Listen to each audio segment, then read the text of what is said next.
सम्मानित मुल्क के मालिकों, मैं बौद्ध भिक्षु सुमित रतन आज मैं एक और ऐतिहासिक राजवंश की गाथा आपके बीच लाया हूं।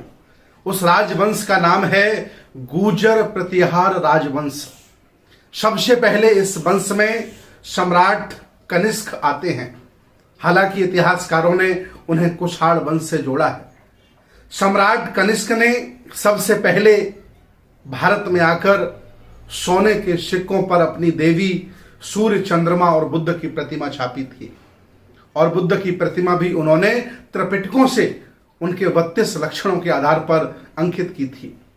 और उन्होंने जम्मू कश्मीर अपनी राजधानी बनाई, मथुरा में मूर्ति कला केंद्र स्थापित किया और कालेंजर के किला पर अपनी दूसरी राजधानी बनाई। मथुरा मूर्ति कला केंद्र से जो बुद्ध की प्रतिमाएं बनी, आज भी वो प्रतिमाएं राष्ट्रपति भवन में रखी हैं। ये गुर्जर प्रतिहार राजवंश की ऐतिहासिक गाथा है। आगे चल करके ये वंश नहीं चल पाया। आगे चल करके ये वंश फिर पुनः इकट्ठा होता है, फिर सैनिक इकट्ठे होते हैं, फिर ताकत जुटाते हैं और फिर तैयार होता है प्रतिहार गुर्जर राजवंश। बाणभट्ट से लेकर के, मिहिर भोज से लेकर के, महीपाल से लेकर के, अनुग्रहपाल से लेकर के 14 राजा इस राजवंश में पैदा हुए और सारे के सारे श्रमण परंपरा को मानने वाले थे। सारे के सारे समता मूलक समाज की स्थापना करने वाले थे। कभी भी उन्होंने ढोंग को, पाखंड को आधार नहीं माना। कभी भी उन्होंने एक परजीवी व्यक्ति को सम्मान नहीं दिया। भारतीय इतिहास में उनकी गौरव गाथा है ही। साथ ही साथ बौद्ध दर्शन के साहित्य में, चाहे वो बर्मा का हो, चाहे वो श्रीलंका का हो, चाहे वो तिब्बती बौद्ध साहित्य हो, सब में गुर्जर राजवंश की ऐतिहासिक गाथा गाई जाती है, जिन्होंने आम जनमानस के लिए बहुत बड़े बड़े कुएं बावरे बनवाए, बहुत बड़े बड़े विहार बनवाए, बुद्ध की प्रतिमा को स्थापित जगह जगह कराया। इतना ही नहीं, तक्षशिला, नालंदा, ओदनपुरी, विक्रमशिला विश्वविद्यालय का जीर्णोद्धार भी गुर्जर प्रतिहार राजवंश के माध्यम से किया गया।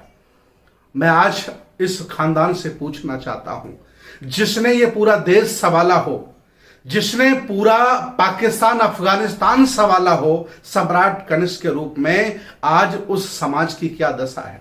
मैं पूछता हूं, कभी देश संभालते थे मेरे गुर्जर भाई, आज वो मुख्यमंत्री नहीं है, आज वो प्रधानमंत्री नहीं है, आज उन्हें एमपी नहीं होने दिया जा रहा है, क्योंकि अल्पसंख्यक लोग, अल्पजन लोग सत्ता में स्थापित हो गए हैं और आपको वो खेती बाड़ी करने वाला, जानवर पालने वाला व्यक्ति बना दिए हैं।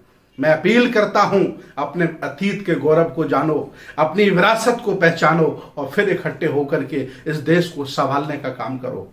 इस देश भारत के गुर्जर प्रतिहार वंश के सभी लोगों से मैं अपील करता हूं कि आप कोई साधारण लोग नहीं हैं, आप कोई गरीब और छोटे लोग नहीं हैं। इस देश को चलाने वाले, भारत को स्वर्णिम इतिहास में दर्ज कराने वाले हैं। मैं अपील